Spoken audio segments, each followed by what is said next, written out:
Welcome back, student. We continued our discussion on constitutional design, and in previous video we discussed about the philosophy of the constitution. And also one thing is that some contributors are there, like Bhimrao Ramji Ambedkar, Sarojini Naidu, Shyama Prasad Mukherjee. मैंने कुछ का चर्चा किया, जवाहरलाल नेहरू, लेकिन इनके बारे में आप सभी के बारे में एक एक पॉइंट आप बनाएंगे और इनको ध्यान रखेंगे। जैसे देखिए जयपाल सिंह, ये क्या होता है कि फाउंडर ऑफ प्रेसिडेंट ऑफ आदिवासी महासभा, और बाद में इन्होंने ही झारखंड पार्टी की स्थापना की। इसी तरह से सबके बारे में राजेंद्र प्रसाद, उसके बाद बलदेव सिंह जी, इनके बारे में सबके बारे में आप एक एक लाइन याद रखिएगा, कम एटलीस्ट वन लाइन, क्योंकि ये ऑब्जेक्टिव यहाँ से आपका बनता है। तो सभी जो भी कंट्रीब्यूटर्स दिए हुए हैं इसमें, यहाँ से शुरू होता है वल्लभ भाई पटेल से, और सबके बारे में आप देखिएगा, यहाँ से आपका एक क्वेश्चन बनता है। ठीक है, today our topic, discussion topic is philosophy of the constitution. पहला बात आता है कि आखिर कॉन्स्टिट्यूशन होता क्या है। हम ये बात कर सकते हैं कि कॉन्स्टिट्यूशन जो है वो किस आधार पे काम करता है, ये हम लोगों ने देखा। अब आया कि प्रीम्बेबुल। अब प्रीम्बेबुल क्या हुआ? तो जैसे देखिए, शरीर होती है किसी भी आदमी का शरीर, ठीक है, जो दिखता है आपको, और आत्मा। कभी भी अगर किसी भी कॉन्स्टिट्यूशन को उलट के देखिएगा तो बिना प्रीम्बेबुल के वो संभव नहीं है। तो प्रीम्बेबुल मेन ऑब्जेक्टिव हुआ। जिस तरह से आप आत्मा में कोई बदलाव नहीं कर सकते हैं, उसी तरह जो प्रीम्बेबुल है वो संविधान की आत्मा है, उसमें कोई भी चेंजेज नहीं होता है। उसमें कोई भी शब्द, मान लीजिए भारत के प्रीम्बेबुल में कुछ शब्द को बाद में जोड़ा गया, लेकिन आप उसमें आसानी से कुछ चीज चेंजेज नहीं होगा। संविधान की जो भी सारी आर्टिकल्स है वो इसी के अनुरूप बना होता है। जो भी उसका फंडामेंटल वैल्यूज होगा वो इसी प्रीम्बेबुल या उद्देशिका, हिंदी में बोलिए तो, ये बना हुआ होता है। हर एक देश का प्रीम्बेबुल जो है वो संविधान का, कॉन्स्टिट्यूशन का आधार होता है। यहाँ पे अमेरिका का प्रीम्बेबुल के बारे में भी दिया हुआ है और साउथ अफ्रीका के प्रीम्बेबुल के बारे में भी दिया हुआ है। हम लोगों को जो पढ़ना है वो पढ़ना है इंडिया का प्रीम्बेबुल, और इसके बारे में आप देखिए, एक लाइन बोलता है कि we the people of India having solemnly resolved to constitute India into a sovereign socialist secular democratic republic. हर एक जो वर्ड है we the people of India, sovereign, सबका अलग अलग मीनिंग है, अलग अलग वैल्यू है। तो एग्जाम के दृष्टिकोण से भी और लॉन्ग क्वेश्चन के लिए भी आपको ये तैयार करना होगा। सबसे पहले आता है we the people of India. इसका मतलब होता है कि ये जो कॉन्स्टिट्यूशन बनाया गया है उसमें भारत के लोगों का ही योगदान है, न कि कोई बाहरी शक्ति, कोई राजा के द्वारा ये बना हुआ है। तो इस बात को ध्यान रखिएगा, we the people of India मतलब भारत के लोग।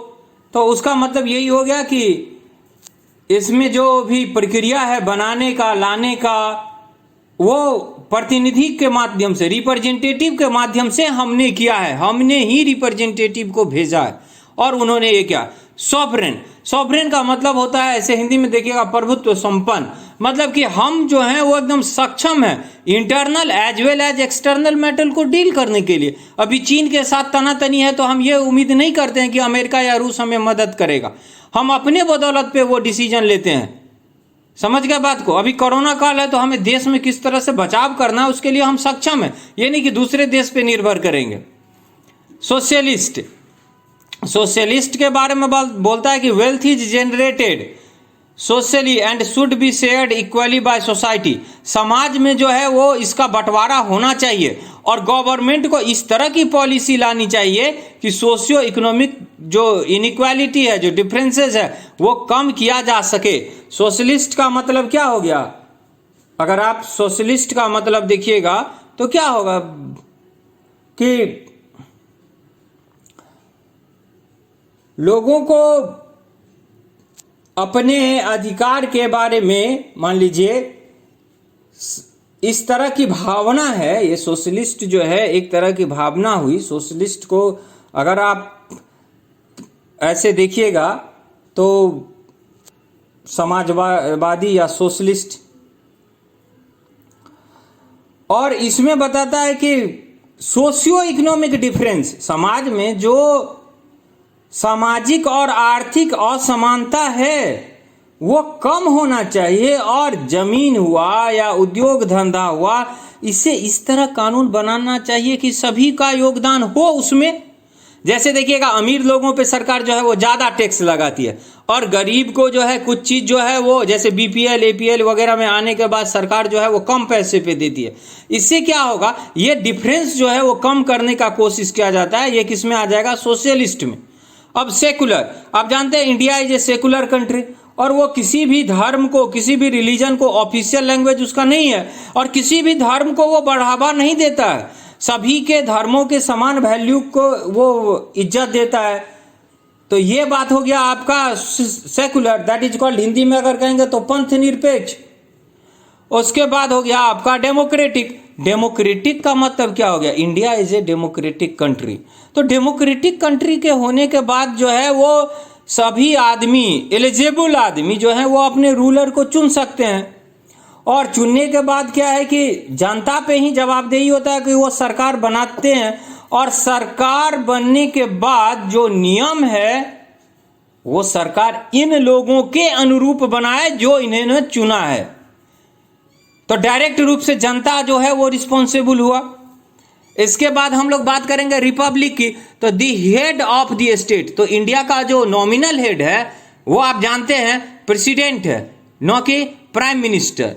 तो प्रेसिडेंट को जो सबसे बड़ा पद हुआ उसको चुनने का अधिकार किसको है, जनता को है। और ये जो पद है प्रेसिडेंट का वो क्या है, हेरिडिटरी नहीं है, कोई भी आदमी चुनाव के द्वारा या ऐसे आ सकता है। तो ये पोस्ट जो है हेरिडिटरी नहीं है, इसीलिए India is a Republic country. अब बात करेंगे जस्टिस की।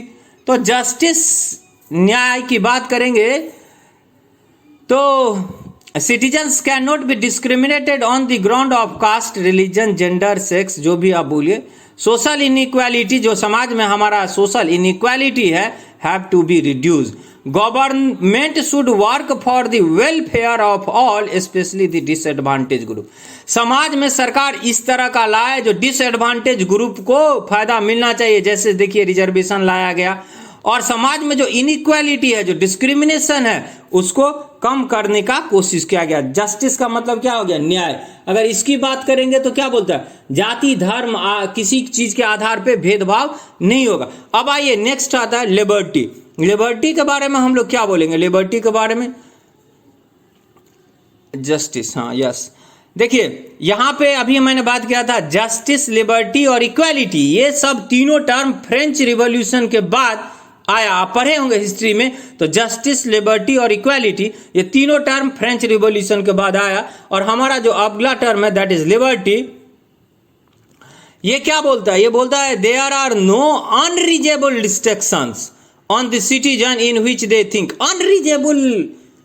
अनरीजनेबल का मतलब क्या होगा, ऐसा कोई कारण नहीं होना चाहिए जो जबरदस्ती आप देने कि हाँ इंडिया में रहना है, हिंदू धर्म को माना है, तो अनरीजनेबल रिस्ट्रिक्शन नहीं होना चाहिए। और सभी को अपनी थॉट या एक्सप्रेस जो है वो व्यक्त करने की स्वतंत्रता प्राप्त है कॉन्स्टिट्यूशन से। उसके बाद इक्वालिटी, इक्वालिटी को ऐसे भी समझिए रूल ऑफ लॉ, लॉ के हिसाब से सभी लोग स्वतंत्र हैं, सभी के लिए एक समान रूल लगेगा। The government should ensure equal opportunity for all.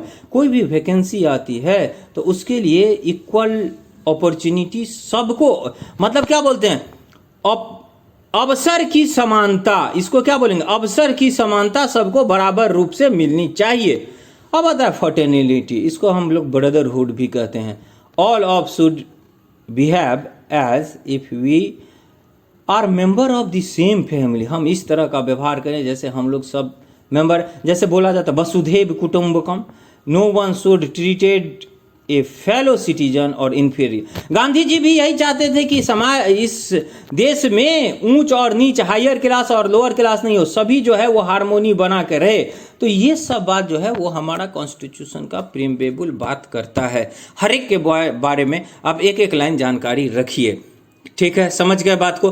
फिर मैं बोलता हूं सोवरन, सोशलिस्ट, सेकुलर, डेमोक्रेटिक और जस्टिस, लिबर्टी, इक्वालिटी, ये फ्रेंच रिवॉल्यूशन से आया। उसके बाद फर्टेर्निटी है, और इसके बाद नेक्स्ट हमारा है, और वो है आपका institutional design. In next video we discuss about that. Okay, thank you.